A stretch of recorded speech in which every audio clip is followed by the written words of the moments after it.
क्या पता 27 में चुनाव होगा कि 28 में चुनाव पूरे देश का एक साथ होगा। 27 में 27 सीट नहीं जीतने देंगे। माननीय हमारे पार्टी के राष्ट्रीय अध्यक्ष हैं, हमारे चाचा हैं, मेरे पिता के बड़े घनिष्ठ मित्र हैं, उनका सम्मान करता हूं। तो 27 में आप उनके साथ रहेंगे? मैं उनका सम्मान करता हूं। सम्मान करते हैं, साथ में रहेंगे। मैं फिर वही बात मैंने कहा ना, जब आएगा तब की तब देखी जाएगी। क्या पता उनके टिकट से लड़ेंगे कि नहीं? क्या पता 27 में चुनाव होगा कि 28 में चुनाव पूरे देश का एक साथ होगा। जी। क्या पता कि 26 में ही चुनाव हो जाए।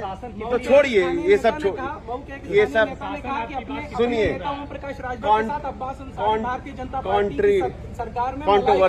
कंट्रोवर्सी मत करिए, कंट्रोवर्सी मत करिए। मैंने 4 साल जेल में कितनी मनाई काटी ये सब जानता है। इसलिए देखिए, कुछ ऐसी बातें, ऐसे चीजें मत किया करिए। देखिए, अगर आप चाहते हैं कि हम आपसे बात करें अपने क्षेत्र का मुद्दा, देखो यार, हमें मीडिया से कोई गुरेज नहीं, हम आप लोगों के पास जब कहिएगा तब बात करेंगे, मगर ऐसे टॉपिक पे बात कीजिए जिससे अच्छी बात जाए, अच्छी इमेज जाए, विकास की बात हो।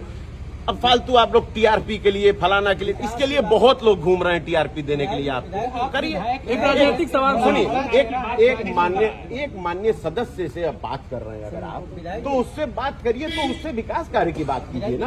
आज दिशा की मीटिंग है, दिशा मीटिंग के बाद निकलने के बाद आप बात कर रहे हैं, तो उससे पूछिए कि आज क्या मीटिंग में, मैं वो बात करूंगा। आप लोग अगर इस मीटिंग से बाहर की कोई बात करेंगे या मेरी विधानसभा क्षेत्र से बाहर की कोई बात करेंगे तो मैं उसका कोई उत्तर नहीं।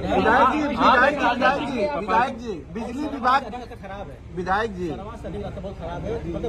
सरवा से कौन सा? सखनी सरवा से हथनी वाला सड़क का रास्ता 2 बार मैं लिखित में भी और विधानसभा में भी उठा चुका हूँ। गाढ़ा ताल का मामला मैं विधानसभा में भी उठा चुका हूँ, आपकी बैठक में भी उठा चुका हूँ।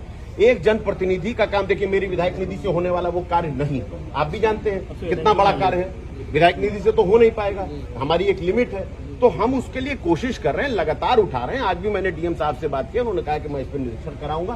कोशिश पूरी है और मुझे उम्मीद है कि काम होगा, आज नहीं तो कल, कल नहीं तो परसों। आपकी पार्टी के मुख्यमंत्री हैं, आप लोगों की सरकार है, तो बहुत ज्यादा है। मैं खुद भी जाता रहता हूँ रतनपुरा, मैंने देखा है 45 मिनट 50 मिनट लग जाता है। इतनी बुरी हाल है सड़क की कि अगर कोई गर्भवती महिला जाएगी तो प्रसव रास्ते में ही हो जाएगा। मैं इस बात को मानता हूँ, मगर मैं क्या कर सकता हूँ? मैं सदन में इसकी बात कर सकता हूँ, मैं पीडब्ल्यूडी विभाग को लिख कर दे सकता हूँ, मैं दिशा की बैठक में उठा सकता हूँ। इसके सिवा अगर आपको कोई लगता है कि आप मुझे कोई बता दीजिए, मैं ये कर दूं, मैं वो भी कर दूंगा। नहीं हो रही है क्या? देखिए, कोशिश करना एक अलग चीज है, होना ना होना अलग चीज है। अब 100 बेड का हॉस्पिटल हुआ ना, थैलीसीमिया का इलाज शुरू हुआ ना, मैंने आज बात किया, ऑक्सीजन कंसंट्रेशन प्लांट यहाँ नहीं था, उसके लिए बात किया है। एआई के लिए, एआई का जमाना है, सरकार की बहुत सारी नीतियां हैं जिस पर हम बच्चों को पढ़ाते हैं, उनके डेवलपमेंट के लिए करते हैं। तो हमने कहा कि एआई का पूरे मऊ में कहीं भी एक सेंटर नहीं है, तो एक कोशिश किया जाए कि मऊ में एक एआई का सेंटर। आप मीडिया भाइयों को भी आसान होगा कि खाली बोल दीजिएगा तो लिख के तैयार कर देगा, ऊपर अपने बॉस को भेज दीजिएगा लोग, तो ये भी आसान है। एक राजनीतिक बोल दीजिए, एक राजनीतिक। चलिए, आजम खान यूनिवर्सिटी पर बिजली विभाग द्वारा उपभोक्ताओं का किलोवाट अपने आप बढ़ा दिया गया, जिनका 2 है, बिना जानकारी के। ये जो अनियमितता हुई है इस पर नजर में है और इस पर कोशिश हो रही है कि जो अधिकारी इसमें लिप्त हैं उन पर कार्रवाई हो और जहां गलती हुई उस गलती को भी सुधारा जाए। एक राजनीतिक सवाल बोल दीजिए, और आजम खान यूनिवर्सिटी बुलडोजर चल रहा है, एक राजनीतिक सवाल। नेताजी, जनता पार्टी का आपने जिक्र किया, चुनाव लड़ने के बाद मैं बस एक चीज कहूंगा कि जो भी चीज है उनका मुद्दा, अगर हमारे नौजवान भाइयों के साथ आराम से हमारे नौजवान भाइयों के साथ, बच्चों के साथ, देश के भविष्य के साथ कोई खिलवाड़ करेगा तो उसके ऊपर सख्त कार्रवाई होनी चाहिए।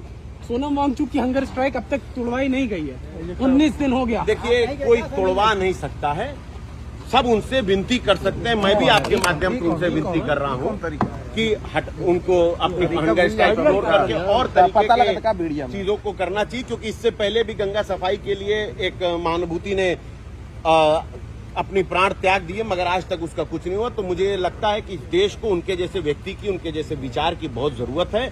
हाँ, उनकी मांग का मैं समर्थन करता हूं और मैं आपके माध्यम से गुजारिश करता हूं कि आप इसके सिवा अपना सत्याग्रह का रास्ता और तरह से रखिए, मगर कोशिश कीजिए कि आपकी जान बची रहे और हम सब लोगों के लिए आप प्रेरणा का स्रोत रहे।